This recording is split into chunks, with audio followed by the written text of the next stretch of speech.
Hey, Mike here. I just wanted to let you know that you can listen to Dark Poutine early and ad-free on Amazon Music, included with Prime.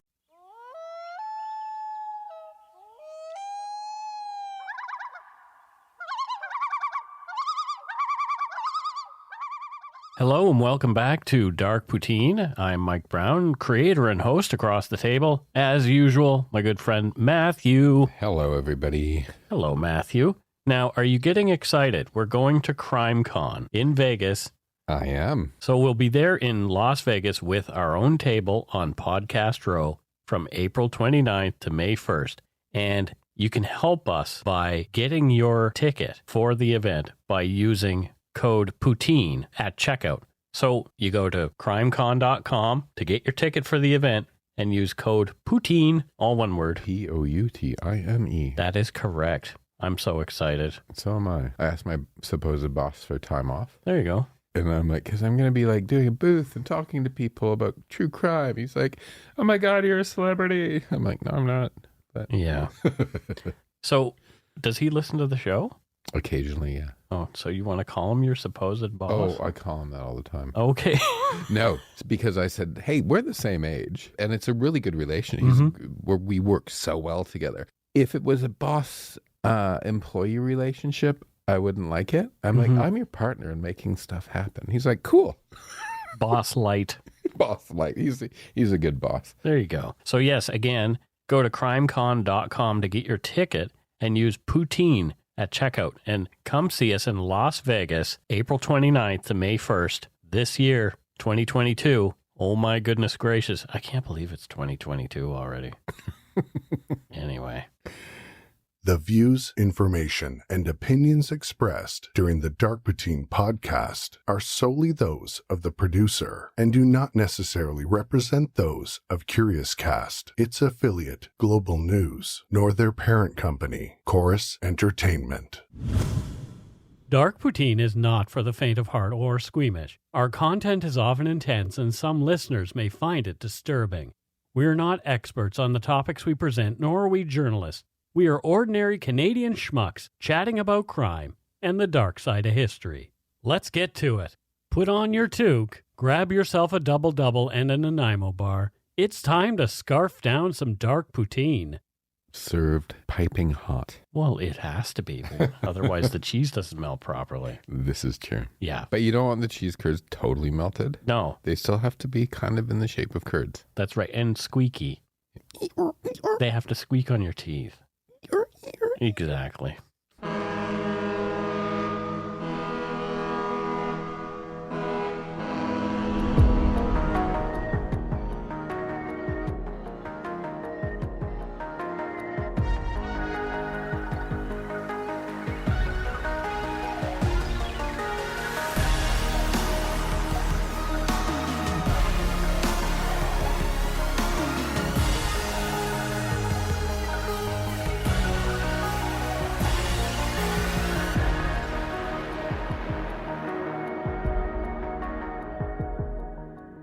In this away game, we're off to post-World War I Germany, where in the early 1920s, a brutal serial killer, Fritz Haarmann, killed at least 27 young men and boys.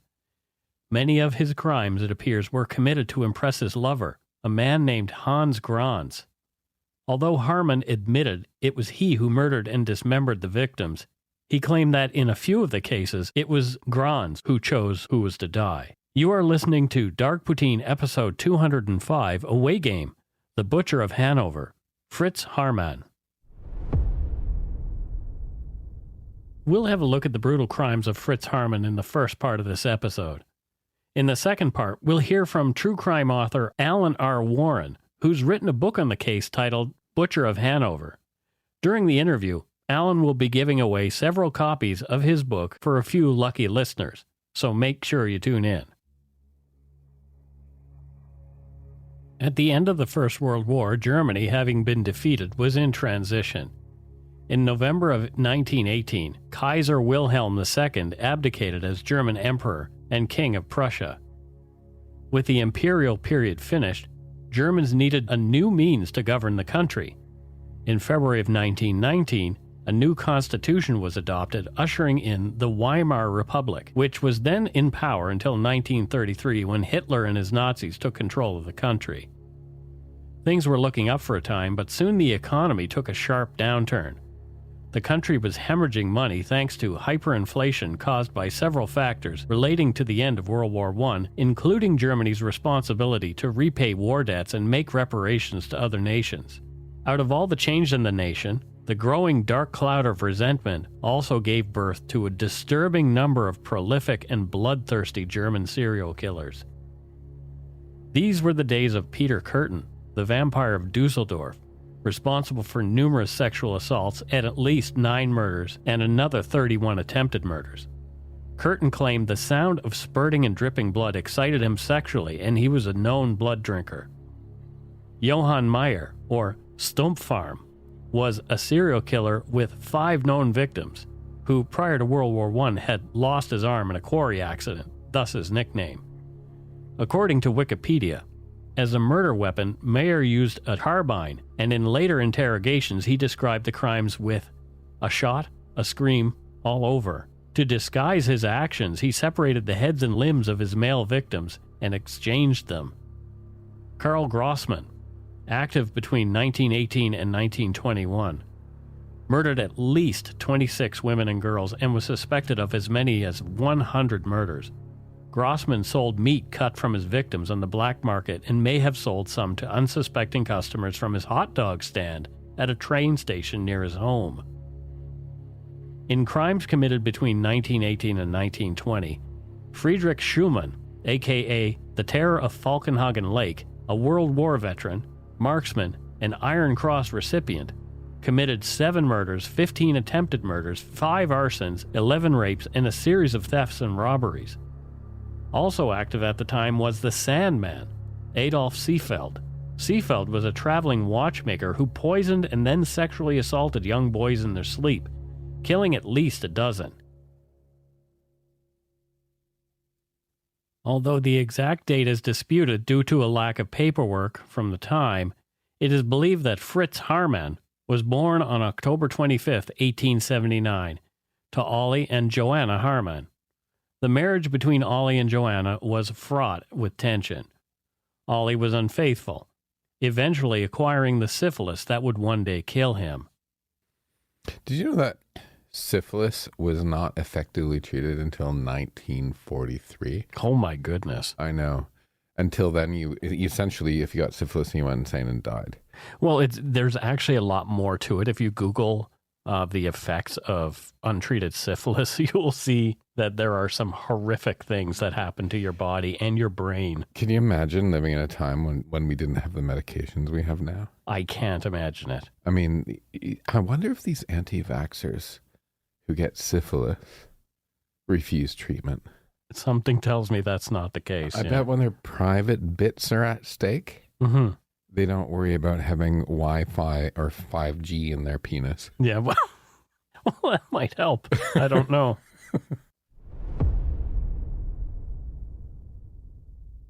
To distract herself from her terrible marriage, Johanna doted on Fritz, the youngest of the 6 Haarmann children, in an unhealthy way. Fritz's mother spoiled him, keeping him to herself, confining Fritz to her bedroom for most of the first 7 years of his life. From Alan R. Warren's Butcher of Hanover, quote, "She dressed him in his older sister's previous worn clothing and gave him their dolls to play with.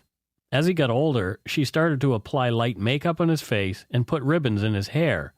Fritz was growing up like a little girl, unaware of any boys' activities back in those days. Johanna also kept Fritz separate from his older brothers, who were very jealous of him, as he seemed to be her favorite child, and she ignored them." That's a super unhealthy way to raise a kid, especially in the young formative years. Yeah, and I'm not leaning toward playing with dolls is an unhealthy thing or dressing up in a different gender. It's when it's enforced. That's the problem. Exactly. What I mean by that is, the locking away, like in her room, keeping away from everybody else, and sort of this enforced thing. Kids need to discover sort of the world in their own interests. And if you completely shelter and then force one thing on them, it's not healthy, right? Right, yeah. It reminds me of the time at Christmas that I begged my mom for an Easy Bake Oven, or EZ Bake Oven as we call them here. EZ. Which she got me, and my father didn't know she bought it. And when I opened it at Christmas morning, I can remember him scoffing and like asking why she bought it for me. But I didn't care because I loved baking cakes with that little light bulb. Yeah. And my brother actually once said, I knew you were gay when you got the Easy Bake Oven for Christmas. But then, he didn't say no when I offered him these fabulous cakes I made. Fabulous cakes. Did you decorate the cakes? Of course I did. Oh, yeah, there you go. And at the same time, though, Mike, right? Like, I love my Tonka truck and my toy race cars as much as I love my Easy Bake Oven. So my point is, like, just let kids be kids. They'll find their way. When Fritz went to school at 7, the other children found his propensity for playing with dolls bizarre. He was bullied and beaten by his classmates. As well, at 8 years old, he was molested by a teacher. As Fritz grew, however, he became stronger and more willing and able to defend himself physically from the relentless assaults of his schoolmates. Fritz left school at 15 to work at his father's cigar store, but left after a year due to a falling out. He then entered a military academy. After only a few months and several fainting episodes, Fritz was diagnosed with, quote, anxiety neurosis and subsequently left the academy, returning to work with his father.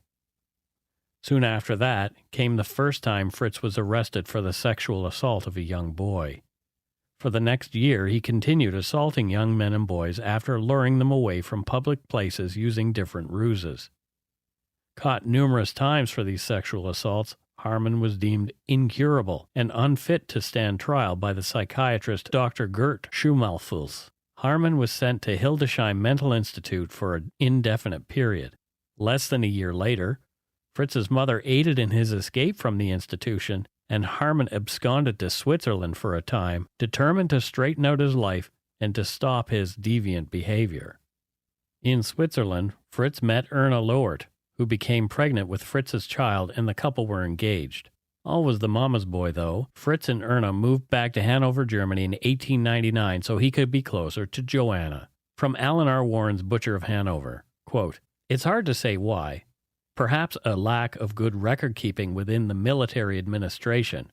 But when mandatory conscription began in the year 1900, Fritz received a letter that ordered him to serve his compulsory time. Either they didn't realize that Fritz had not only been discharged from the military for incurable mental illness, but he had also escaped a mental institute. Or perhaps they didn't care and wanted or needed every able man to be ready for war. I think the latter is probably the case. The war, it was a meat grinder, and I think they needed to throw everything they had at it. Yeah, and it was humans. They were just throwing humans at it. Of course. Human bodies, live human bodies. Yeah. Yeah. Is this person willing? Everybody was disposable Just at that chuck point. them in, yeah. For the first year after his conscription, things seemed to be looking up, but after Joanna's death in 1901, Fritz spiraled downward into a maudlin depression. In 1902, after having dizzy spells and more episodes of fainting, Fritz was sent home to Hanover. Fritz, feeling he was entitled to more than he was, fought constantly with his father and Irma about money. The feud with Ollie boiled over into a violent physical altercation that ultimately led to their permanent estrangement. Fritz's relationship with Erna, whom he'd not yet married, also came to an end after months of fighting caused by Fritz's belief that she was having an affair. He moved into his own apartment and over the next decade made ends meet through a few odd jobs, but mostly through theft and fraud, for which he was arrested and jailed several times for those crimes, as well as several assaults. He'd also been suspected of robbing graves for the valuables buried with the dead there. Despite the seriousness of the other crimes he had been involved in, it was fraud that got him his longest stay behind bars. In 1913, Haarmann was sentenced to 5 years in jail.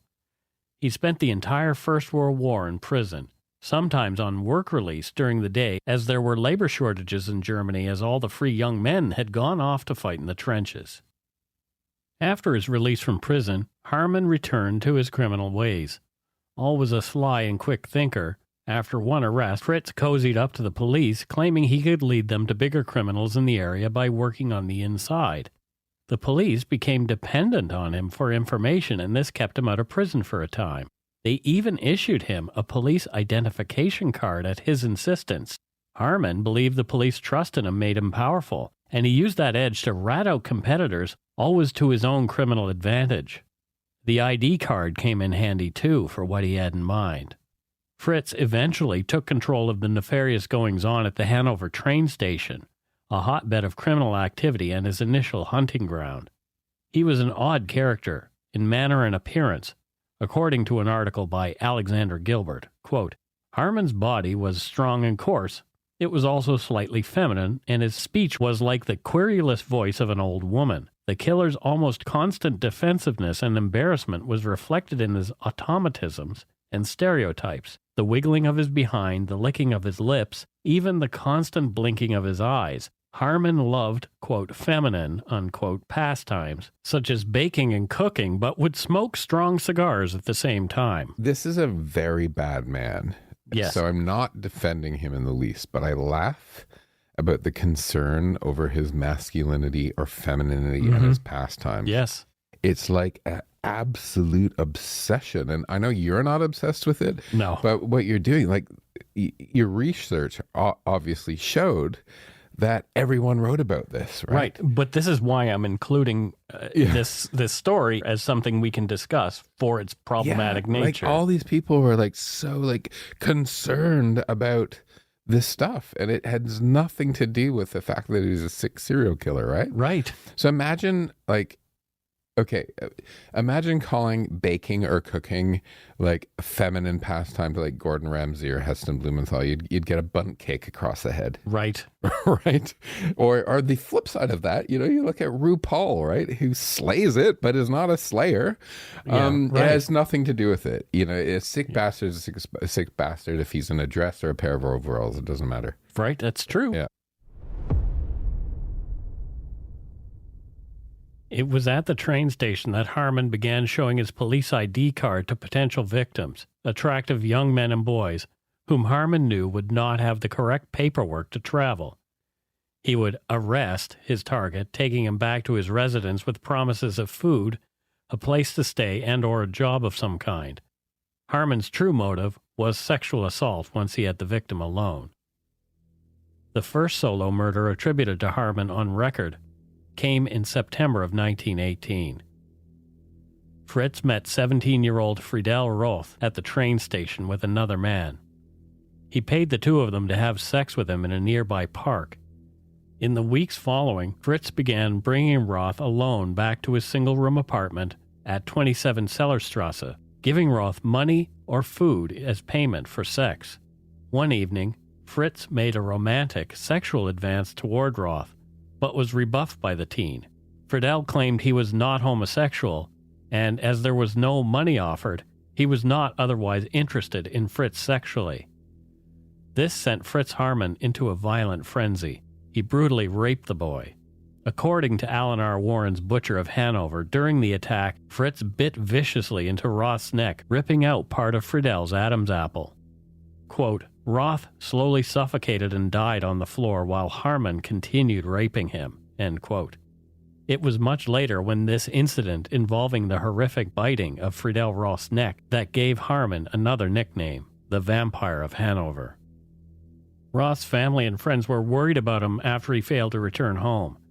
As Friedel had been seen in the company of their informant, Fritz Haarmann, many times in the days leading up to his disappearance, police had no choice but to enter Haarmann's apartment looking for evidence of the boy.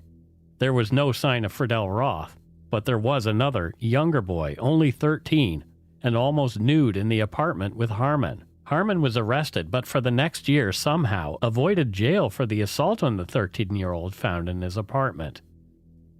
In late 1919, Fritz met a good-looking 18-year-old petty thief and armed robber named Hans Grans. It was Grans who first approached Haarmann, offering himself up for sex with the creepy 30-year-old. Haarmann was smitten, and Grans moved into Fritz's apartment. Haarmann used Grans for sex, and Hans used Fritz for money and shelter.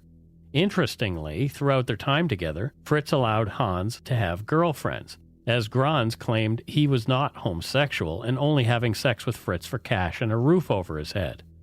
One can't help but think about the more contemporary example of the relationships between Joe Exotic, the Tiger King, and his boy toys when learning about Grans and Haarmann's arrangement. Oh, the good old gay for pay excuse. Yeah, and we get into that a little bit in Alan do you? Warren's interview. Yeah. Okay, yeah, I think it's just, come on. Yeah. If you can get it up here a little bit gay. Okay. Interesting. Think about it. Yeah. If you don't like it at all, pay or not, you're not going to be able to perform. Fair enough. I don't know. I've never Gay for paid? I haven't. But I mean, should Let's just stop there. Yeah, let's stop right there. Let's not go any further into that. I'm comfortable with it. Like, I can have the discussion. I don't mind. However, I don't think it's necessary. No. In March of 1920, Haarmann finally began serving the 9 months he'd been sentenced to for the assault on the younger boy. While Fritz was in jail, Hans made ends meet thieving and selling his loot on the local black market. By Christmas 1920, Haarmann was out. He and Grans spent the next 2 years stealing and living off the proceeds of regular government payments made to Haarmann, who was declared unfit to work due to his mental condition. They mostly stole and sold laundry and meat, giving many unsellable items of clothing to needy folks around Hanover. They were seen as nice guys. It was in February of 1923 that Haarmann committed his next murder, that of a 17-year-old pianist named Fritz Frank. According to Alan R. Warren's book, Frank played piano for money or food wherever he could, often taking the train from town to town looking for work. On February 12, 1923, Haarmann approached Frank at the train station, telling the boy he was a police officer offering some work back at Haarmann's apartment. While Grans was out with one of his girlfriends, Haarmann raped and murdered the boy, later giving the youngster's clothes and some of his possessions to Grans. Friends thought that Frank, a troubled young man, had disappeared in Hamburg, where he'd been planning to go and look for work, embarrassed to come home as he'd stolen some items from his family before he'd left. This murder set off a spree, leaving at least another 26 men and boys dead over the next year and a bit. Apart from one 22-year-old man, the bulk of the rest of Haarmann's victims were all in their teens. One was just 10 years old. Here's a list of the first victims. An apprentice writer, Wilhelm Schultz, 17, disappeared on March 20th, 1923. 15-year-old student, Roland Hutch, vanished from Hanover railway station on May 23, 1923. Hans Sonnenfeld, an 18-year-old runaway from the town of Limmer, disappeared sometime in May 1923. Ernst Ehrenberg, 13, disappeared whilst running an errand for his parents on June 25, 1923. 18-year-old Heinrich Strauss vanished on August 24, 1923. After Haarmann's 1924 arrest, Strauss's violin case was found among Haarmann's possessions. Paul Broniszewski, 17, disappeared on September 24, 1923, while on his way to visit his uncle. 17-year-old Richard Groff vanished on September 23rd. He'd told his friends he was going to meet a detective from Hanover who had a job for him. Wilhelm Erdner, 16, vanished on October 12, 1923 from Hanover train station. Later investigation uncovered the fact that soon after the boy's disappearance, Haarmann sold Wilhelm Erdner's bicycle to someone else. Hermann Wolf, 16, disappeared on October 24, 1923. Haarmann had given some of Wolf's clothing to Grans and other people he knew. On October 27, 1923, Heinz Brinkmann, 13, vanished from Hanover Station after missing his train home to Clausthal. Apprentice Adolf Hannapel, 15, was seen being approached by Haarmann on the day of his disappearance on November 11, 1923. Investigators questioned Haarmann, who denied any knowledge of what had happened to the boy. After his eventual arrest, Haarmann admitted to having killed the boy at Grans' request. Hans had liked the boy's clothing and wanted them for himself. Haarmann was happy to oblige. Adolf Hennies, 19, disappeared on December 6, 1923, while in Hanover looking for work. Ernst Spieker, was 17 when he disappeared on January 5th, 1924. He'd been on his way to court where he was to be a witness at a trial. Heinrich Koch, 18, a known acquaintance of Fritz Haarmann, vanished on January 15, 1924. Willie Singer was 19 when he disappeared on February 2, 1924. His clothing was later found in Haarmann's apartment. Herman Spiekert, a 15-year-old electrical apprentice, vanished on February 8, 1924. Alfred Hogreff, 16, was an apprentice mechanic. He disappeared on April 6, 1924. His clothes were later traced to Haarmann.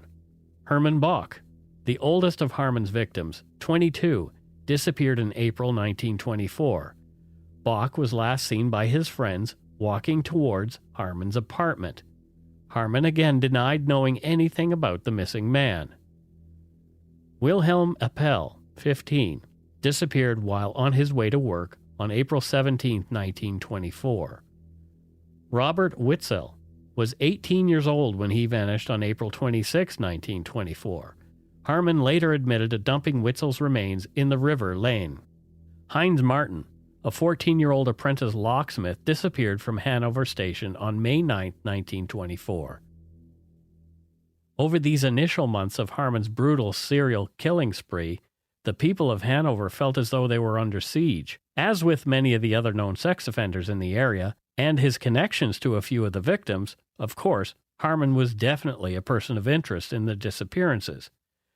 The 26 victims of Haarmann's were essentially lost among the 600 young men and boys who disappeared around Hanover in the past year.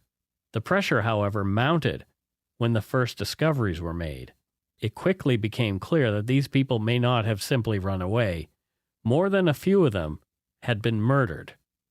From an article on Haarmann by Alexander Gilbert, quote, "On 17th May 1924, some children playing at the edge of a river near the Herrhausen Castle found a human skull, and on May 29th another washed up on the riverbank.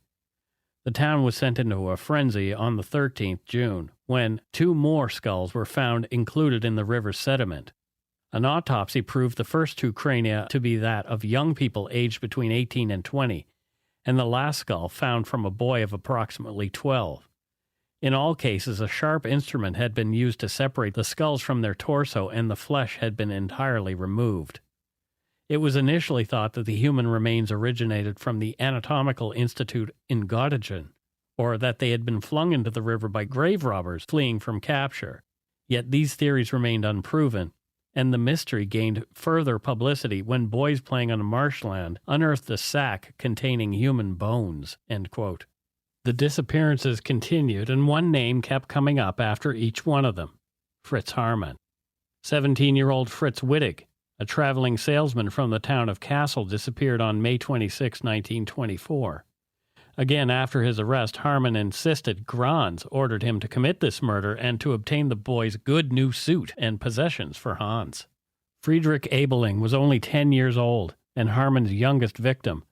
He also disappeared on May 26, 1924, while skipping school. Heinrich Koch was 16 on his way to college on June 5, 1924, when he vanished. Koch was last seen in the company of none other than Fritz Haarmann. Haarmann's final victim was 17-year-old Erich de Vries. The fateful meeting happened at Haarmann's favorite haunt, Hanover Station, from which he lured the boy away to his rape and murder on June 14, 1924.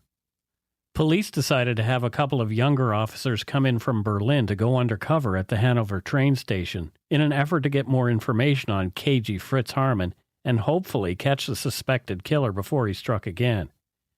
The sting included the good-looking young officers pretending to be new in Hanover and in need of a place to stay. But after Haarmann was found in the company of a 15-year-old boy who told authorities Haarmann had been pressuring him for sex, Haarmann was arrested. His home was searched, and that search uncovered hundreds of personal items and clothing belonging to some of the missing men and boys. After his capture, Haarmann maintained his innocence for a full 7 days, but eventually confessed to murder, including his first. He said that after raping and killing the teen in 1918, Friedel Roth's head was stuffed behind the stove and wrapped in a newspaper. His body had been disposed of by way of burial in nearby Stockner Cemetery. After that, the dam broke, and there was a flood of murder confessions pouring out of Haarmann. According to Gilbert, Haarmann was, quote, always with a view to his commercial interests. The body would then be dismembered, and the clothes and meat sold through the usual channels for smuggled goods. The useless portions were thrown into the River Lane. That's right. He was selling the meat of his victims to unsuspecting buyers. That's so disgusting. Yeah. But, during times of food crisis, this stuff happens way more than we care to admit. Right. If you have a strong stomach, dear listeners, Google Russian peasants sell body parts.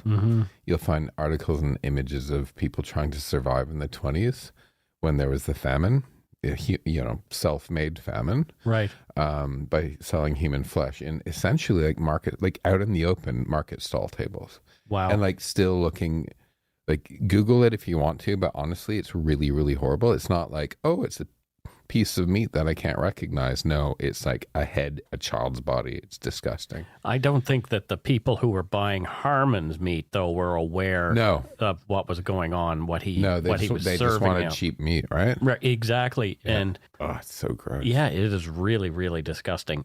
In his case, I think it was just body disposal. It was like, I'm disposing... And making some cash. Exactly. Kind of like Burke and Hare selling bodies to... Burke and Hare, is that like Birkenstocks? No. Burke and Hare sold... I know who they are. Yeah, okay. Anyway. But for those who don't know, look up our Burke and Hare episode. Burke and Hare? Because I covered it. Fritz took police from dump site to dump site, making his admissions as he went, giving a gruesome play-by-play of each victim. The word got out about the murders, and the horrific details of human meat being sold on the black market made people in Hanover sick to their stomachs. According to Alexander Gilbert's article, quote, police were shown parts of corpses hidden in bushes, bones dredged from a lake, and skeletons concealed around the city. Inevitably, more and more people stepped forward who had obtained clothing or meat from either Haarmann or Grans, and the evidence snowballed. Hans Grans was arrested and charged with 2 counts of inciting murder after being implicated by Haarmann in the confessions. At his 2-week trial, Haarmann defended himself, refusing assistance from an experienced attorney. He spun quite a tale, and his behavior was both bizarre and theatrical. He took the stand himself, giving extremely graphic details of the commission of his crimes, claiming he could not control himself. From Gilbert's article, quote, I never intended to hurt those youngsters, but I knew that if I got going, something would happen, and that made me cry. I would throw myself on top of those boys and bite through the Adam's apple, throttling them at the same time. Haarmann explained the guilt he often felt at this point, regularly collapsing on the dead body and covering the face with a cloth so, quote, it wouldn't be looking at me, end quote. Gilbert's article goes on to describe what exactly Haarmann did next in disposing of the bodies. After recounting his methods of dismemberment, he said, quote, it would take me 5 or 6 trips to take everything and throw it down the toilet or into the river. I always hated doing this, but I couldn't help it. My passion was so much stronger than the horror of cutting and chopping, end quote. On December 19, 1924, Haarmann was found guilty of 24 counts of murder, receiving 24 death sentences in the 27 cases he was charged with. After his sentencing, Haarmann said, quote, I want to be executed on the marketplace. On the tombstone must be put this inscription. Here lies mass murderer Haarmann. That's not what he got. He was beheaded with a guillotine on April 25, 1925. His head was kept for study at a local university. From CrimeLibrary.com, Grans was initially found guilty of enticement to murder in the case of Adolf Hannapel. Witnesses had seen Grans in the company of Haarmann, pointing to Hannapel. Haarmann claimed this was one of 2 murders committed upon the insistence of Grans for this reason. Grans was sentenced to death. The discovery of a letter from Haarmann declaring Grans' innocence later led to a second trial and a 12-year prison sentence for Grans. After serving his time, Grans continued to live in Hanover until his death around 1980. End quote. Unable to determine who was who, DNA identification was decades off, Haarmann's victims were buried in a communal grave and a monument was erected. According to CrimeLibrary.com, quote, Haarmann became known as the Butcher of Hanover. The classic film M, released in 1931, directed by Fritz Lang and starring Peter Lorre, was inspired by Haarmann's crimes, as well as those of Dusseldorf child killer Peter Kürten. Haarmann is mentioned by name in the film, along with another well-known German serial killer, Karl Grossman. And we will take a break right here. If you're looking for a smoking gun, I can absolutely guarantee you will not find it. In October 2001, a series of letters filled with a deadly powder called anthrax were dropped into the U.S. mail system. What started as an unprecedented case turned into an unsettling mystery. Who sent these deadly letters, and why? From Campside Media and Sony Music Entertainment, I'm Josh Dean, and this is Cover Up Season 4, The Anthrax Threat, available now.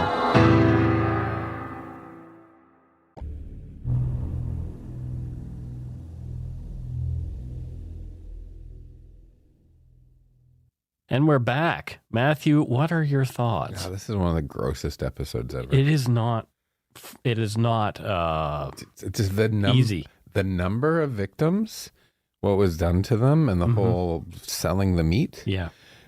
And you just think, like, all these people, they're all young men and boys. What could they have grown up to be, right? It's hard when you do these ones. You just keep listing and listing and listing all these victims, right? Yeah. And we'll talk a little bit about that at the end of the show and my comfort with doing that. Okay. Well, you don't want to skip over them. Yeah, that's the thing. Yeah. That's the thing. And we'll talk about it some more.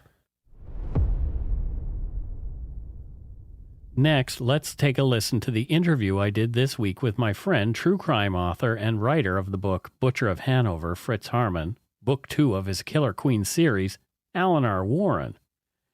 Alan has written several best-selling true crime books and has been one of the hosts and producers of the popular NBC News Talk radio show House of Mystery, which reviews true crime, history, science, religion, and paranormal mysteries that we live every day from a darker, comedic, and logical perspective. He has interviewed guests such as Robert F. Kennedy Jr., F. Lee Bailey, Aphrodite Jones, Marcia Clark, Nancy Grace, Dan Abrams, and Jesse Ventura. The show is based in Seattle on KKNW 1150 AM and syndicated on the NBC network throughout the United States, including KCAA 106.5 FM in Los Angeles.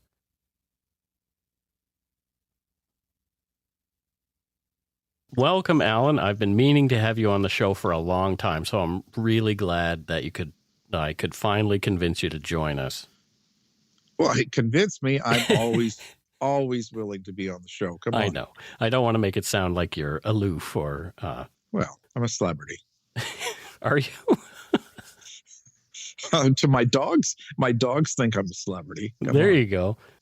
Now, in this episode of Dark Patina, I'm covering Fritz Haarmann and his lover, Hans Grans. What is it that attracted you to their story? That one, again, that was the initial story that I caught on to. I think I was surprised about how much of a killer he really was and how many people he probably did murder. Mm-hmm. And it was so massive. And I think I was just shocked about how someone could get away with that many murders for that long. And also that it happened in Germany. It was just really interesting to me. Yeah, it happened in Germany in post-World War I. And Haarmann and Grans were lovers. So what was it like for homosexual people in Germany in that era? Actually, it was surprising. It was quite good. At that time, after World War I, there was a big increase in the homosexual actually advancing into a community.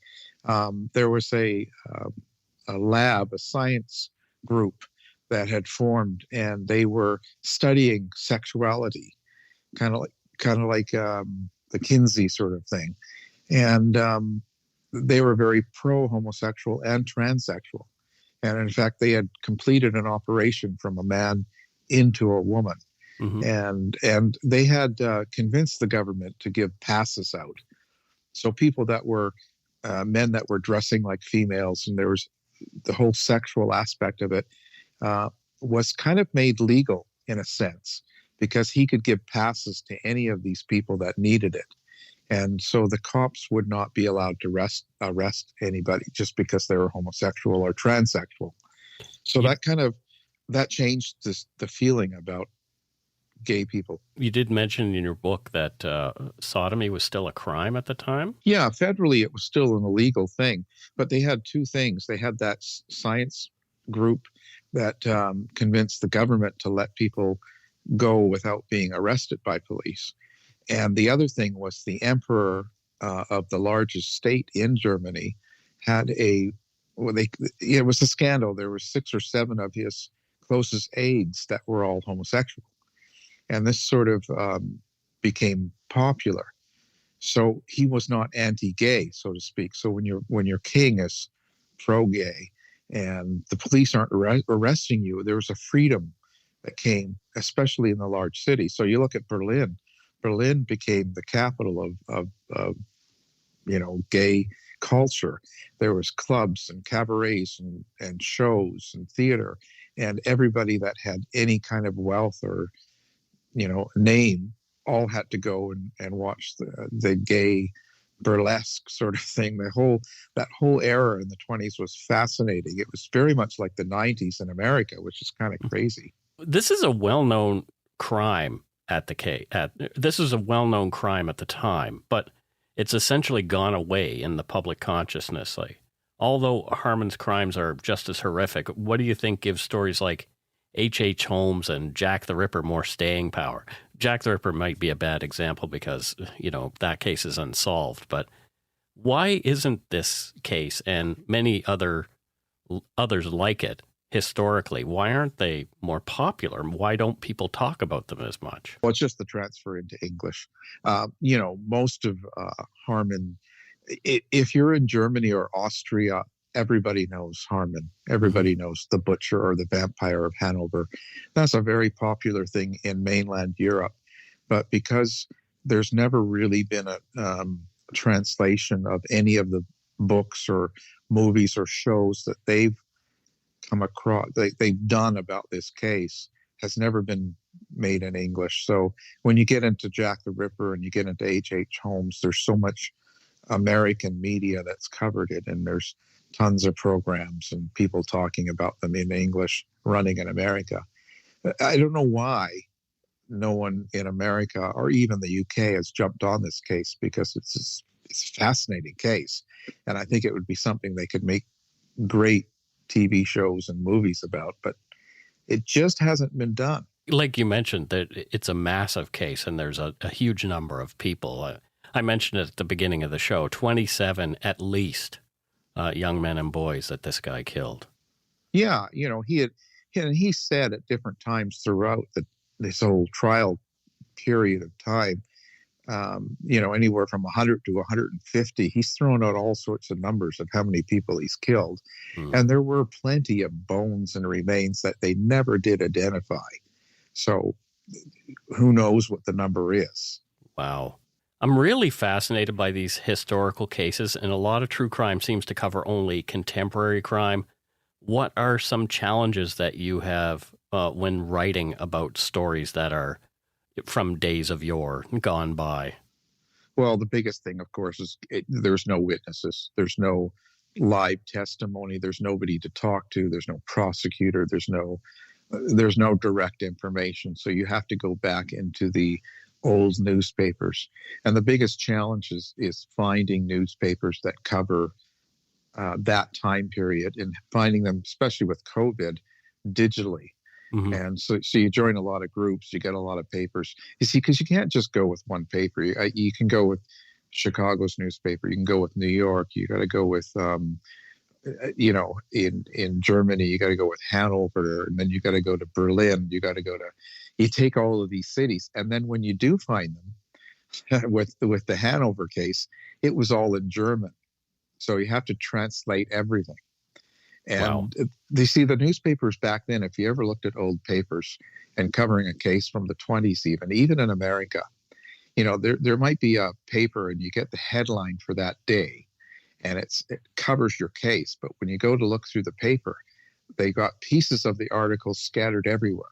There was no rhyme or reason. So you have to go through every single page in every day during the whole time of the crime in order to get it. So it takes a lot of time. I find that too. It's crazy. It's crazy. It's unbelievable because then when you're doing it with German, so not only that, you're translating every single article on every page of every day during the, say, 2-year period from several cities. The translation took forever. And even when she translated from German into English, a lot of it doesn't make sense because not only was it 1920s, it's Germany. So they have different expressions. I want a good egg, the guy goes. Well, what does that mean?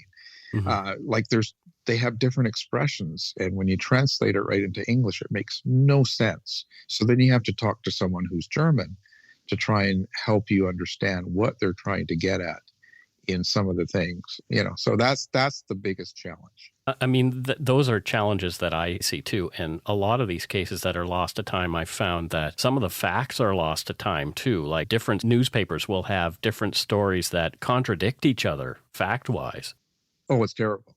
Yeah, you have to sort through that too. It's insane. Well, it's insane in the sense that they'll say different things about the same date, but it'll be a totally different story.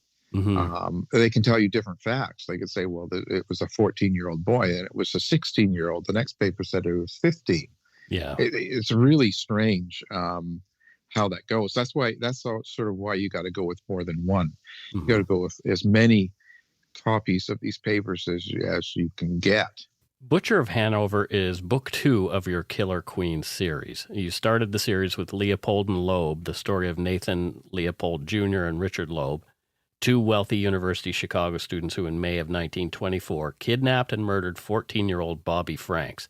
That's a fascinating case, too. What is it that you're exploring with this series? I think the biggest point to this is that you look at murder by, let's say, gay people. It's not any different than the straight community. It doesn't need to be shown as different.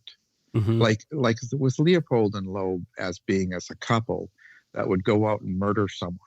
Back in the 20s, unfortunately, people thought homosexuals were sick and they should be put in jail. And it was homosexuality needed to be something that was cured. It's a sickness, it's an illness, it's something really evil, it's bad. So homosexuality was compared to murder and all these bad crimes. It was just put up there. So if you were a homosexual, you were evil, disgusting, period. So you were thrown in with all that. So what happened was with murders in that case, you were ultimate evil. Not only were you a murderer, but you're a homosexual. Oh my God.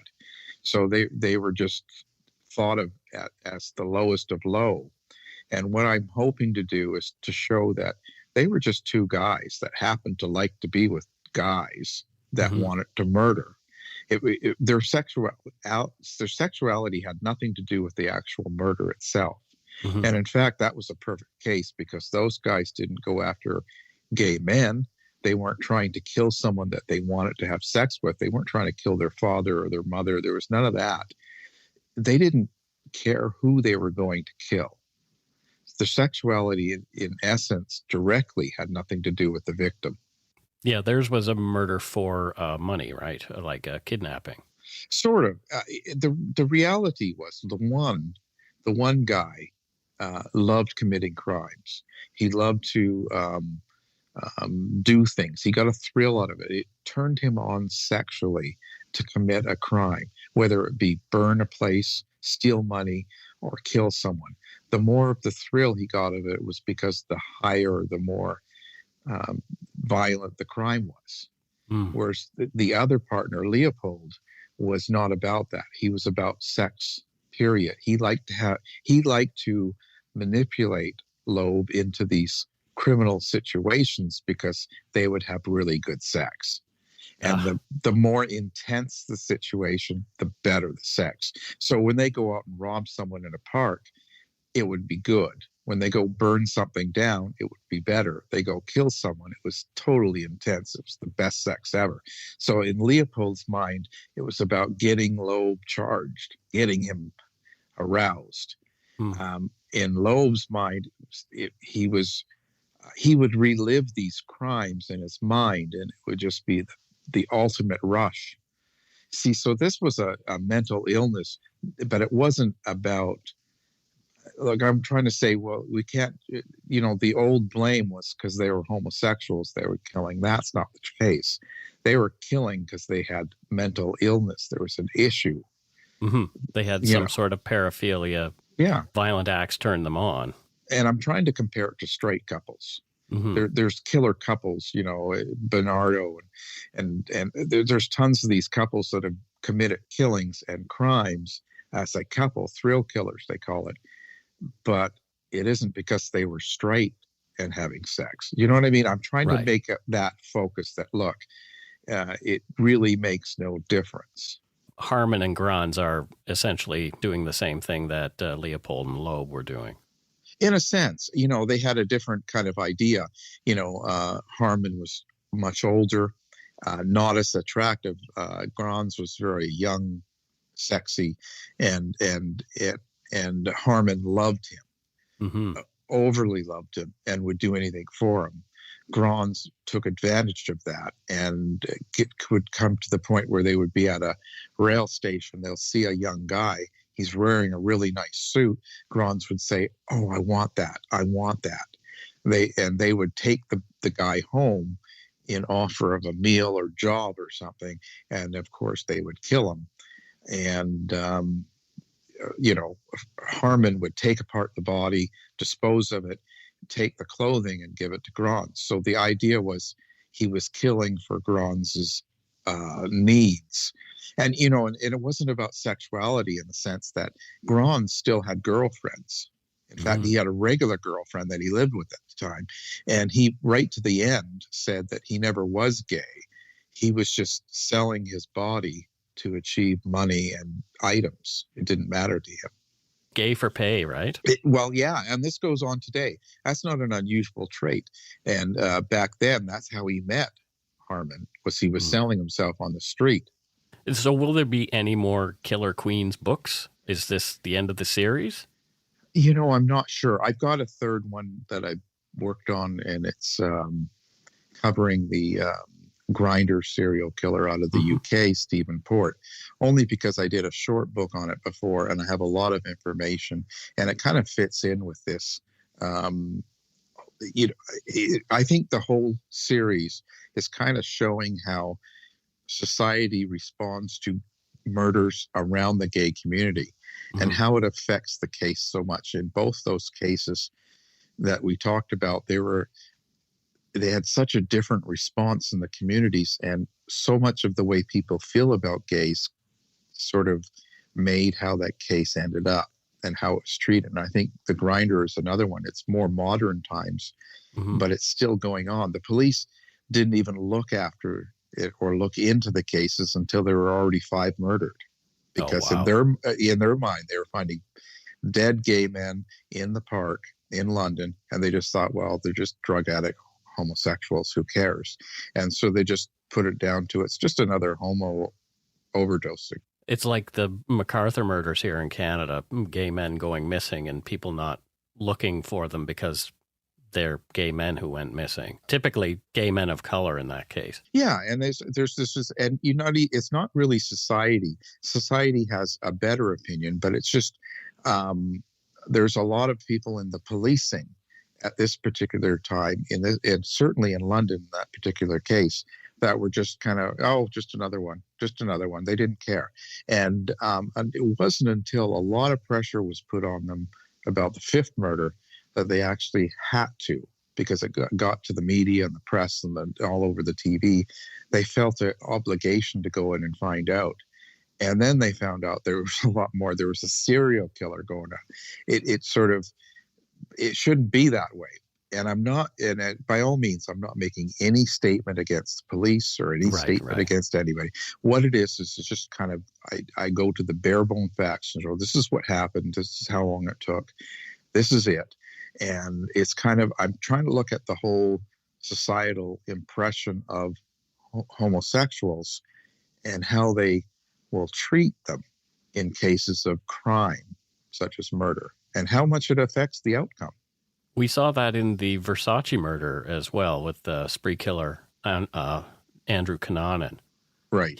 That whole case had those similar aspects that you're talking about. I just rewatched the dramatization of that the other day, and it's really fascinating how that story about homosexuality is sort of prevalent in the narrative of that case. Like, you can't separate it. No, you can't, but people will try, because it's hard. It's just fascinating to watch how people are treated when sexuality is brought into the case, and it becomes salacious. So Right. that's kind of how they sell it and they market it and they talk about it. But these are real people here. This is real. It affects real people's lives. Cunanan is a perfect example of someone that's, he was going through his own personal illness, mental illness and challenges, and how much it affects it. But people just look at it as, oh, it's a gay murder. Oh my God. Right. And it's just, and it becomes all that. And it's not a real story. We need to go beyond that salacious tidbit that gets sold and kind of go into the story and look at real mental illness and real issues, and how much, even now, like with the trans murders going on, there's so much happening, and how as a society we'll dismiss it just because we don't really like who they are or how they live, and go, oh, well, they're less than. And it's kind of a ridiculous thing, but it kind of shows you. So I think Grindr will be the next one, because I have a lot of the letters by him. Yeah. Oh, yeah. I think that's really interesting. So you've written a lot of true crime. What is it that brought you to true crime as a genre? That was completely accidental. It was because I was doing a true crime podcast at the time. Okay. And because I was doing that, I was interested, and actually a few true crime writers and publishers asked me to do a few small articles. Okay. So I did that, and one thing led to another, and then R.J. Parker approached me about doing the Russell Williams story. Mm-hmm. And that's where it started. That was the very first thing I actually wrote. And actually the second thing, that's a different story, but I wrote 2 books for him, but Russell Williams was the one that was first published, and that's kind of how it went, and it just took off from there. You've written a lot of books, and I've quoted from a few of them, and the first one I think was the Vampire Rapist book about Mr. Bowden, and that's when you and I connected, was after that episode. See, that was the very first book I wrote, but it wasn't good enough to be put out. And so we went to the Russell Williams, because I had a 4-book deal with them, and they were the first 2. But so I had to rewrite that book. But that was a really good, I like that story better. But yeah, it's a really interesting story. It's quite creepy, and the fact that it happened in Canada is like, what the heck? Yeah. Well, I think, there's a lot more crime going on in Canada than I think people realize, like violent crimes like that. We don't get enough of it in the media, I guess. Yeah, there's a lot of reasons for that. I think is a big portion of it is there are publication bans around some cases.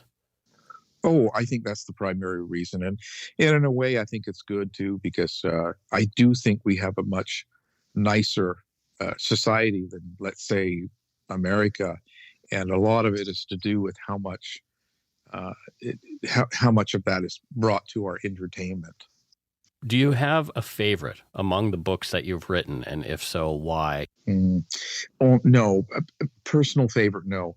I have a writer's favorite, because I think as you write more books, every time you do one, there comes to a point where sometimes you write something and you go, wow, this is actually the best thing I've done. Mm-hmm. Not that it's any more of a favorite. It's just from a writer's point of view, I can look at it and go, wow, I'm much prouder of this than anything I've done before, because it's come out better, and plus people receive it better. People that are in the business, or people that write, or people that do things, and they go, yeah, it makes you feel really good, and plus people that are involved in the crime, sometimes they are a part of it, and so it makes you feel good. And so I feel better accomplished. And I think Murder Time 6 is really kind of, there's been a few points throughout my writing, and that was one for sure. Mm-hmm. Yeah, I loved Murder Times 6, how you approached it with involving the families and friends of the victims. Like that was great. It was something that really the RCMP officer who wrote the book, I can't remember his name right offhand, but yeah, I had both of them. And it was really important to make sure that they were all in on it. They all, it made it, I don't know, it just made it a better process. And it's almost like you're doing something for a reason. And I think it makes the writing better. It makes the story better. It makes the outcome better. And so when you have an all around experience like that, it means, wow, this is like an achievement that's more than anything I've done before. And I've had a few of them throughout my time. It's not just that one, but that one sticks out because it's the most recent one. Let's give the radio show a plug. How can people find and listen to it? The House of Mysteries on a few radio stations. There's it down in LA, and it's down in Salt Lake, and Phoenix plays it still, and so does Seattle. So the best way to do it is to go to houseofmysteryradio.com or alanrwarren.com. It takes you to the same place. It's on 5 days a week, and it covers anything that's mysterious. Okay, yeah. So it really covered paranormal, true crime, unsolved mysteries, sort of that sort of aspect. And it's grown now. I do a lot of inside writing. So we talk to a lot of writers that cover different genres of writing. So fiction and nonfiction. It's all of it. It can be LGBTQ. It can be anything. And I'm kind of it's grown a lot as a show. It's not just true crime anymore. So I have different parts, and we'll see where it goes. You have a few books that you'd like to give away. How can listeners participate in the giveaway, and who's eligible? Well, I'd like to, with the with the new series, The Killer Queens, either one of them. Now, Butcher of Hanover, you've done an intro for us, which was great. And so anybody listening to your show that wants a free Kindle of the book, just send their email to radiocub@gmail.com, and that's with two B's, and they get a free Kindle. I think the first 24. Now you have to be an American. Mm-hmm. Now that's not anti-Canadian. It's just for some reason Canada doesn't allow us to give away ebooks. Yeah, which is nonsense. I don't understand it. I would have given away a bunch of my books had I had access to do that. It makes no sense to me, and you can't do it through Amazon or Apple or anybody. I've tried, and they just don't allow it. None of the companies do. So it must be a legal thing. But in Canada, I'll give the first 12 that email me with a Canadian address a paperback of the book. How's that? And then that sounds fantastic. And Kindle to the Americans, and that's the best I can do. My hands are tied. Okay, so the first 24 Americans to email Radio Cub, that's Cub with 2 B's, at gmail.com, will receive a Kindle copy of your book, Butcher of Hanover. And the first 12 Canadians to email radiocub@gmail.com and give their Canadian mailing address will get paperback copies. Exactly. And that's, so just go for it. Yeah. So the first ones we receive, and you got the information there, we'll send out the copy, and hopefully if you like it, give a review. If you don't, just don't give a review. No, the feedback's always good. I always like to hear from people, whether it's good or bad, because hopefully that'll make a better book the next time I write. Cool. Well, thank you for coming on Dark Poutine, Alan. We hope to have you back again. I'm always around. Anytime. Okay. Thanks, Alan. Thanks. Thoughts on Alan's interview, Matthew? Well, the beginning, Alan says his dogs think he's a celebrity. Yes. My dog is a celebrity. It's true. And knows it.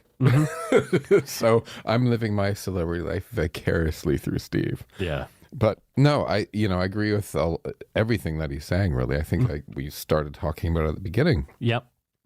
It's, Germany actually, it's fascinating how things can change. Germany in the 20s, like he was talking, it was really becoming liberal. If you've seen the movie Cabaret and stuff like that, much more open. And then when the Nazis came in, just completely turned. And, it was Holocaust Remembrance Day this week. And you saw something that I'd shared that, and not a lot of people know this, when the camps were liberated, gays were still put back in jail. Yeah, depending on the country. Yep. Yeah. Yep. Yeah. Horrible. Absolutely. Yeah. Horrible. But yeah, it's the case, and people love. It still happens, right? But more so back then, but still now. Yep. I mentioned the Andrew Cunanan case. Yeah. It's as soon as the gay thing, it's like, oh, look at those gays, right? Yeah. Look at evil. Like if you look back in movies as well, lesbians always murderers. Interesting. Right? What movies, for example, are you thinking about? I can't think of any. Yeah, right see? now. There you go. Monster. Well, that's a story about a serial killer, though. Charlize Theron was that one. Yes, but that's a story There's about a bunch of other serial killer. ones. Don't ask me that. I now have to look it up. I just know it's a fact. Okay. Killer lesbians. Killer lesbians. From outer space. Well, yeah, it's like or gays are like either killers or they're dying of the AIDS or in it. And as soon as there's like a gay or a lesbian or a transgender theme, there's all this like society. It somehow becomes worse because of who they like to sleep with or who they are. Right? Yeah, it's ridiculous. It is. He's he's much more well spoken than me about this. Alan's a great guy. He seems like a really nice guy. And we'll have him back on the show again, I'm sure. Do you think his dogs are like my dog? Odie, his sort of medium-sized dog, and Steve would probably just run around and play. Yeah, that's cool. Yeah, and but Alan also has a Chihuahua who's a little tiny little. Oh, Steve gets along with the. Oh, really? There's a guy from Mexico lives in my building, and he has 4 Chihuahuas. Oh my gosh! And they come in and sort of circle Steve, and he lets them do their thing. There you go. Yeah. As there are more than 24 murders in this case, we are unable to give as much attention to the victims, as we mentioned previously, as we like typically. So with a single episode, each victim is reduced to just the name of a person who was murdered on a list, and with very little detail about who they were, of their family, their life, essentially. I feel like it dehumanizes them. And this is a problem that seems to repeat itself every time I approach crimes with multiple victims. Its persistence is giving me cause to rethink the way I cover such cases, as they seem to beg for a series of episodes to properly cover them. As there are many cases I've been avoiding for this reason, perhaps it's time to start approaching some larger cases by having multiple parts. As I've noticed with other multi-part cases, though, that I've covered, it seems the first episode gets the most attention, and listener interest seems to wane after that. So, do you think we should do this? Should we have more multiple part episodes, or should we just sort of gloss over human beings? I really struggle with it. Well, I like a good 2-parter, but I think what you have to do is sort of like remember the old episodes of Dallas where there'd be a crescendo and like, oh my God, what's going to happen in the next episode? Right. Who shot JR? Yeah, because people have low attention spans. We all do. I'm not saying our listeners, everybody does. So you have to like, if we did it, you kind of have to do the, who shot JR? Cliffhanger. The cliffhanger. Yeah. But, I think with the older ones anyway, the tides of history wipe away so much of, they really do. Those details anyway that you could talk about history. You could talk about, go back to the 1700s and mass slaughters of whoever. And it's like, you're never going to, and it becomes what people do to people as opposed to who did what to whom. Right. Yeah. It's like you mentioned a real point in time in history, and I'm thinking like Elizabeth Bathory, and Gilles de Rais, and people like that who killed possibly hundreds of people, and all of those people were essentially to feed their thing. Mm-hmm. So it's like an episode becomes about the killer and what they did, rather than about what they did to a human being, like you said. Yeah, when it's old, because people hold on to the stories and the focus is on the killer. When we do more contemporary crimes, I think we do a really good job because they're still living relatives, and it's now, you know what I mean? And you want to pay respect. I think you can, with these historical ones, you can pay a general respect to people, to victims. Yeah, well, that's why I list the victims. Yeah, you can a general respect, but you're not going to find any information about any of those people, are you? No, not really. And that's the sad bit. The sad bit is, which one was the next great doctor that never had a chance, or you know what I mean? Or, one of them is a pianist. Could he have written an amazing symphony or something like that? Yeah. So, I just struggle with that. Like, and you mentioned contemporary cases, and I think right away comes to mind Robert Pickton, 49 women. Mm-hmm. How do I approach that? How do I do that in a way that brings some sort of attention to those people? Do I just cover one of the women?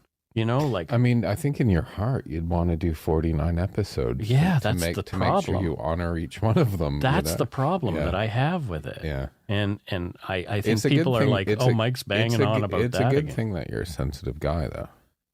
Yeah, I guess. And that you care about this stuff, right? I really do. Because so many podcasts out there it's like you don't even. The victims are sort of this secondary thing, right? I don't want to say that we're a better podcast. I never want to say that. I'm not saying we're better. We're different. We're different, but and the reason why I do the show with you is because I like the difference that you do. Yeah. Fair enough. Yeah. And we are better than some podcasts. I have to think about how to approach and those some cases. podcasts are better than us. It's true, but that's okay. Just 99% of the podcasts are better than us. All right, let's move on to voicemails. That's right. It's time for voicemails. You can leave us a message at 1-877-327-5786 or 1-877-DARK-PTN. We'd love to hear from you. Let's see who called us this week. All righty, let's listen to the first one. Hello, Mike and Matt. My name is Robert from Montreal, Quebec. I'd like to thank you for the MK Ultra episodes. That's a dark chapter of Quebec that even here is rarely spoken about. It also is nice to learn about dark chapters from some of my old customers, namely the Ritz-Carlton on Sherbrooke and the Allen Memorial itself, where I heard so many stories about the building being haunted that even if I don't believe in ghosts, I had the heebie-jeebies every time I was alone, anywhere in the building. If I had a recommendation for a future episode, I'd suggest Duplessis Orphans, Les Orphelins de Duplessis, where 20,000 orphans were wrongly classified by the Quebec government and the Catholic Church as mentally ill to receive additional subsidies from the federal government in the 30s and 40s. So in the end, I'd recommend maple syrup in your toque. At least it smells better than, well, poop. Ciao. Well, so there you go. And I love that Quebecois accent. It's that always like I said to you earlier, I would like to move to a place where I had an interesting accent. I wouldn't mind having a Quebecois accent. I would like that. Yeah, It's a damn fine accent. It seems rather, it's Canadian. It's still Canadian, but it seems a little more exotic in a way. A lot fancier. Yeah, there's a fanciness to it because you know that. I love by the way, I love the word heebie-jeebies. Heebie-jeebies. Yeah. That so many stories does give you the heebie-jeebies. And that story he mentioned about orphans, 20,000 of them being misclassified as mentally ill, so the Catholic Church could steal money from Canada. Any surprises? No. Well, and I don't want to get into religion. Fun. I didn't. Yeah, good. I got into greed. Yeah, that's true. All right. Let's listen to the next voicemail. This one could be an interesting one, too. They all are. Hi, guys. It's Julia from Alberta, and I just wanted to say thank you for all the content you've been putting out. The podcast has been my number one source of entertainment through the past semester, and I'm sure it's going to be the next semester, too. So thank you for what you do. And also, thank you especially for being so respectful to victims and survivors, because I find it's pretty hard to find podcasts or YouTube channels who actually do that properly. So I love you. Wow. We love you too. That's very nice. Yes, See, we love you too. Exactly what I was saying. What? About the victims. Yeah. People do appreciate it, I think. And I can't do it any other way, because I've listened to some podcasts where it's like, yeah, but what about that person that got murdered? I know. It's just like, and then he did this, and then he did that. It becomes death porn. It's exactly what it is. It's like, remember rotten.com, that website? I don't know if it even exists anymore. No. But what it was essentially a gore site that you would go to, and there were just pictures and videos of people dying, and it's not a good thing. It is not my type of thing. But yes, thank you so much, and good on you for getting an education. She says she's made it through one semester thanks to listening to us, and I always think that after someone has gotten an education, it's like, oh wow, Mike's really dumb. He should probably stop doing that. And you would be right. Well, and listen, you really think I'm dumb? Of course I don't. And here's another voicemail. Hey, Mike and Matt, Katie from Brandon, Manitoba here. I just wanted to say that I love your podcast. I work in ag equipment sales, so the vast majority of my time is spent driving. There have been countless times where your podcast has saved me from a lot of boredom. I especially enjoyed the Tim McLean episode, as it occurred not far from my hometown. I can still remember hearing about it on the radio when I was on my way home from school. It was especially devastating for a few of my friends as they knew Tim. Also, as for Matthew's hatred of the Nanaimo bars, I'm right there with you, bud. There's just something about the custard chocolate coconut mix that I just can't stomach. Butter tarts are definitely the superior dainty. Thanks, guys. Take a shit in your hat and have a great day. Well, we're glad that whilst you're driving around Manitoba selling agricultural equipment, maybe other provinces too, that you can listen to us and we'll entertain you. As far as Nanaimo bars go, they're not my absolute favorite.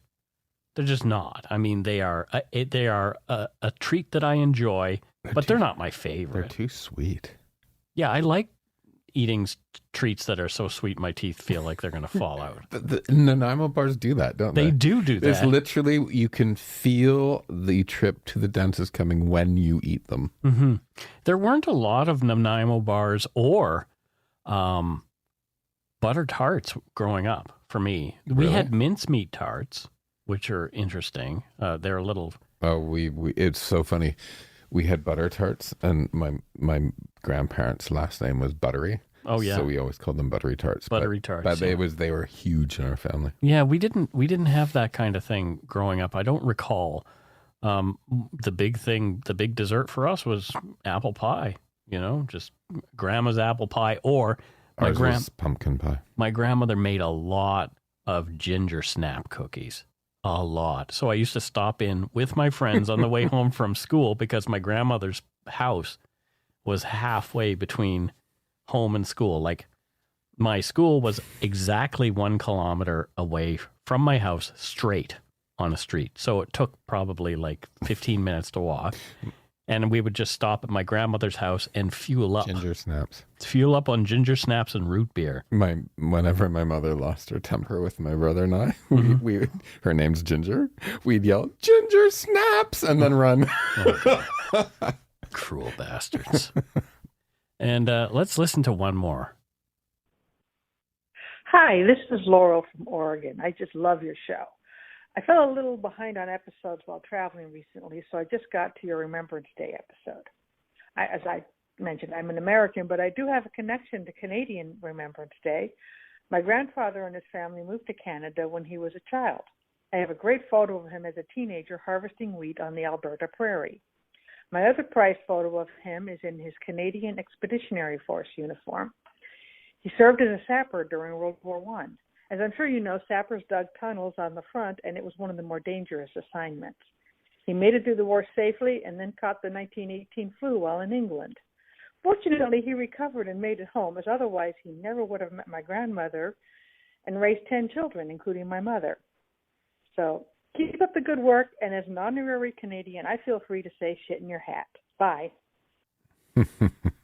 You can say shit in your hat no matter where you're from. But you can especially say it if you're Yeah, honorary that's it. Thank you. Yes, thank you to your grandfather for his service. And thank you for the nice voicemail. And yeah, I love Oregon. I think I want to travel again. I especially like places like Seaside and... That's where Nike is headquartered, isn't it? I think so. Yeah. Yeah. But yeah, I really do. Like, I love the West Coast. I just love the West Coast and driving down Highway 1. I haven't seen a lot of it.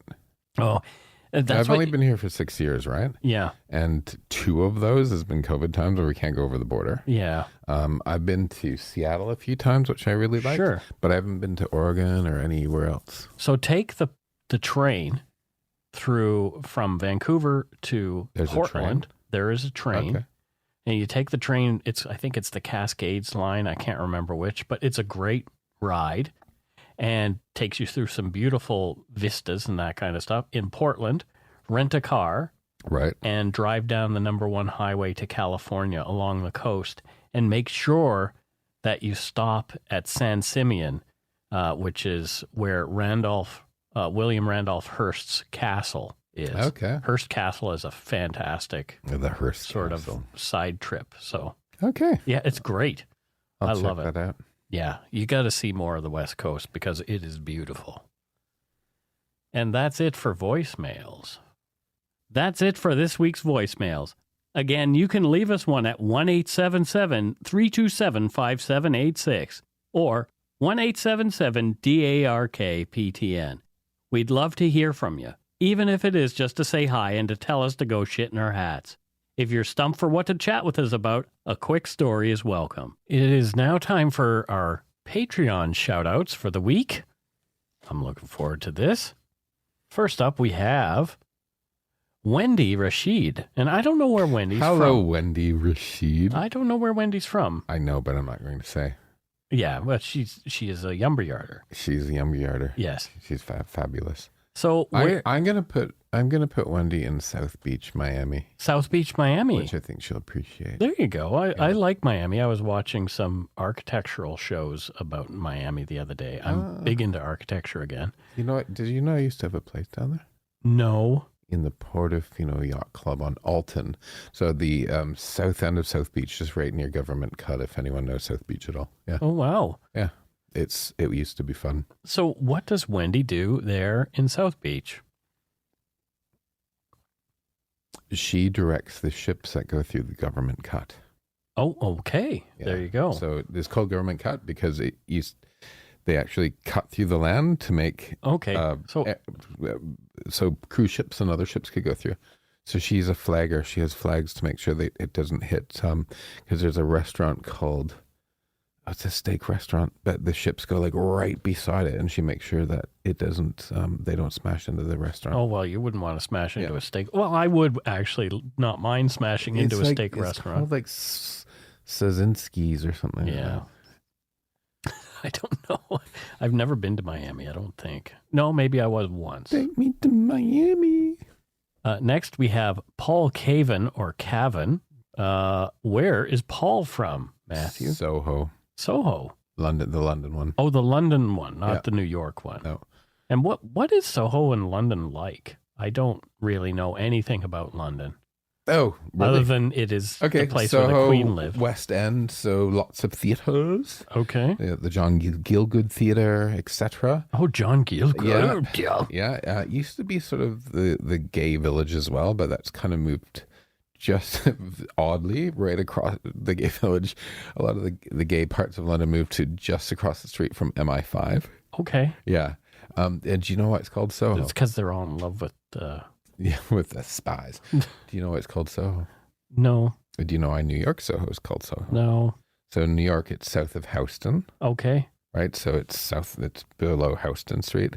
In London, that used to be a hunting ground, and Soho was a hunting call, and that's why it's called Soho. Oh, that's interesting. Yeah, so he's from Soho, London. Nice. What does he do there? He's a hunter. I don't think there's hunting in Soho anymore. No, there's not hunting of another kind. Moving forward, that's called cruising, Matthew. Yes. Moving forward from Lacey, Washington, we have May Danger. May Danger. May Danger. I love the name. Who's calling? It's May Danger. Yes. When I was a kid, I wanted to change my name to Max Metropolis. Oh, dear. Wow. Max Metropolis. That's a good name. So the Max is from Maximilian, which was the evil robot in that movie where the little things come out. Yeah. And the black hole. Yeah. And Metropolis, a girl that I knew, she's Greek. It's different, Metropolis, different spelling. Yeah. But I'd only heard it. And I thought her last name was Metropolis. I thought Max Metropolis would be Max cool. Metropolis. Yeah. I always wanted to be named Xavier. Xavier. Something, the only name I can think of that starts with an X. I know an Xavier. Yeah. I don't know. Anyway, but my name is not Xavier. No, it's Mike. Yeah. Mike. Michael. Hi, I'm Michael. Exactly. And what does May Danger do there in Lacey, Washington? I don't know, but it's dangerous because she doesn't May Danger. She definitely dangerous. Yeah, she's not May. Oh no. So it's so dangerous we can't talk about it. This is the case. Yeah. Next we have Carol Soares, and Carol is from Toronto, Ontario. Hello, Carol. Yeah. And what does Carol do there in Toronto? What does she do in Toronto? Yeah, Toronto. Toronto. I think she is a TTC driver. Oh, there you go. The Red Rocket. The Red Rocket. Yeah. Is that the trolley? Yeah, they call it the Red Rocket. Oh, cool. But the one she drives is hot pink. Hot pink trolley. Yeah. Yeah, there you go. With like little blue flames on the side. Either that or she's like a high-powered lawyer. It's one of the two. Yeah. It has to be. Next, we have Ellie Glover, and I don't know where Ellie is from. You don't know where Ellie's from? No, I don't. Where was Danny Glover born? I don't know. She's from there. Oh, is she Danny Glover's relative? Yes. Oh, well, there you go. She doesn't want to say how she's related, though. No, just generally, there's a general relation there. Okay, and what does Ellie do wherever Danny Glover is from? Because we didn't even say where she's from. What do you call a beekeeper? Oh my gosh, I used to know this. An AV. They have apiaries, so a bee. She's an apiarist. I guess so. I'm sure that there's a better name for it. But... Sugar. Exactly. Oh, honey, honey. Well, thank you very much, Ellie. Thank you. Next, we have Laurel Christic, and I don't know where Laurel is from. Laurel is probably from somewhere far away, I think. Christic? Mm-hmm. So this is how my mind works. Okay. I went Christic. Yep. Crystals. Yes. Superman's palace. Oh. That, ladies and gentlemen, is how my mind works. I've had too much caffeine. Superman's palace. Yeah, you know the one, the Crystal Palace. Yes, I know. So that's where she's from. I used to go to the Crystal Ball as an arcade in Nova Scotia at the mall. Yeah, the Crystal Ball. And then I would come home smelling like cigarette smoke and tell Mom that it was not me smoking. It was the other people at the Crystal Ball. Was that the truth? No, it was me smoking. I usually had a pack of cigarettes down the front of my pants hiding. Wow. Yeah, I was not a good kid. You were a bad child. I was a bad child. The more I hear. Anyway, thank you. Yes, thank you, Laurel. What does Laurel do there at Superman's palace? There's a lot of crystal cleaning that needs to happen. Yeah, I was going to say she probably has to sweep up. She has a squeegee. There you go. Just run around. That's a lot of squeegeeing. Next, we have from Rock Spring, Georgia, Jennifer Eldridge. Jennifer, thank you so much. What does Jennifer do there in Rock Spring, Georgia? She's a musician.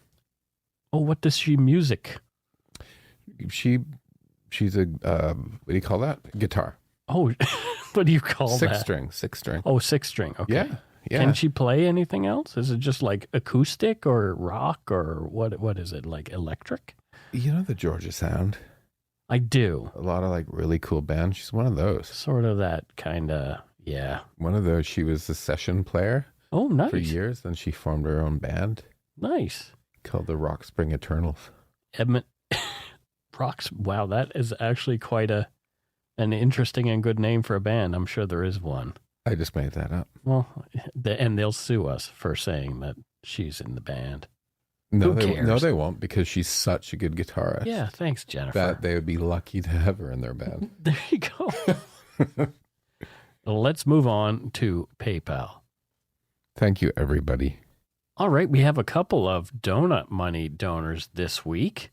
And first up is our friend Melissa Antaya. She's back again.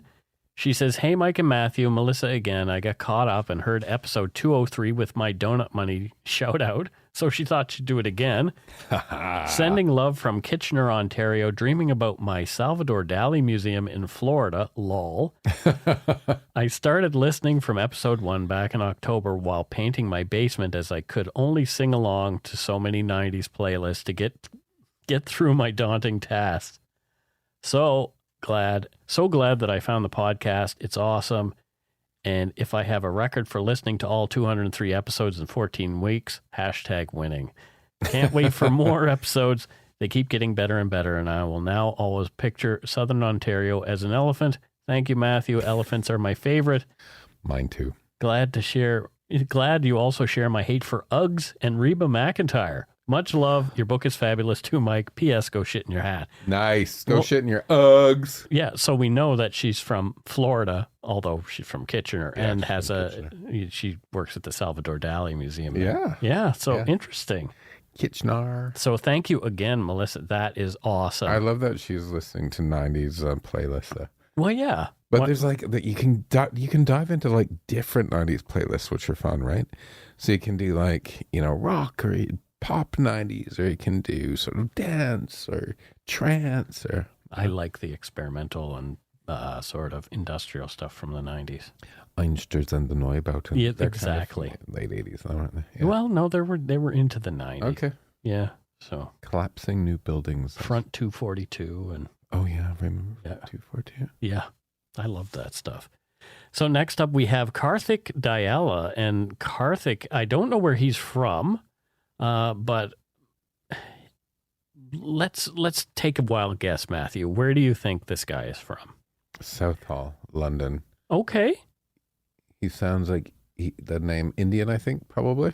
It could be, yeah. As you know, my husband is half Indian. Yes. And we live near Southall with a big Indian community. So I'm going to say he lives in Southall. And what does he do there in Southall? I'm curious. He takes the tube into London every day. Okay. As with many. Yeah. And he runs an advertising agency. Oh, nice. Yes. There you go. So yeah, he is Don Draper of London. Thanks to all our patrons and Donut Money donors, past and present, for your generosity. It helps to keep the show going. You can become a patron of Dark Poutine at patreon.com/darkpoutine. For a one-time donation, you can send us donut money via PayPal using our email address, darkpoutinepodcast@gmail.com. If you don't already subscribe to the show, it would mean a lot to us if you did. You can easily find Dark Poutine on Apple Podcasts, Spotify, or wherever you listen to your favorite podcast. If you haven't gotten yours yet, my book, Murder, Madness, and Mayhem, is available to order via a link on the Dark Poutine website. And speaking of our website, please check out darkpoutine.com for show notes and other cool stuff. Please take the time to give Dark Poutine a like or a follow on Facebook and Instagram. Most importantly, thank you for listening and tell your friends about us. Word of mouth is a powerful thing. Don't forget, if you're American or a Canadian, you can get one of Alan's books. Go back and listen again to what you have to do in Alan's interview. Mm-hmm.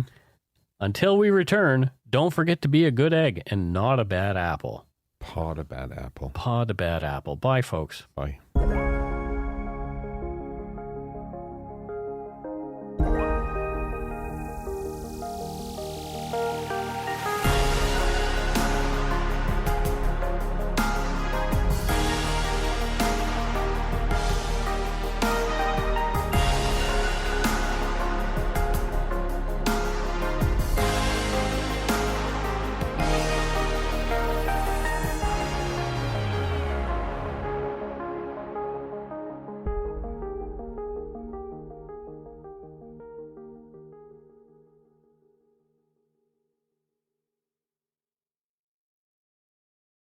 I said to my parents, don't trust her. They wouldn't listen. Every family has a secret. Joy Delaney, mother of 4, is gone missing. From the author of Big Little Lies comes a chilling new mystery to W. You were an emotional chaos sinkhole, Amy, and I'm sick of it! Starring Annette Bening. Nobody can break your heart like your own children. And Sam Neill. She will come back. Here we go. Strap in. Apples Never Fall. All new Thursdays only on W. Stream on Stack TV.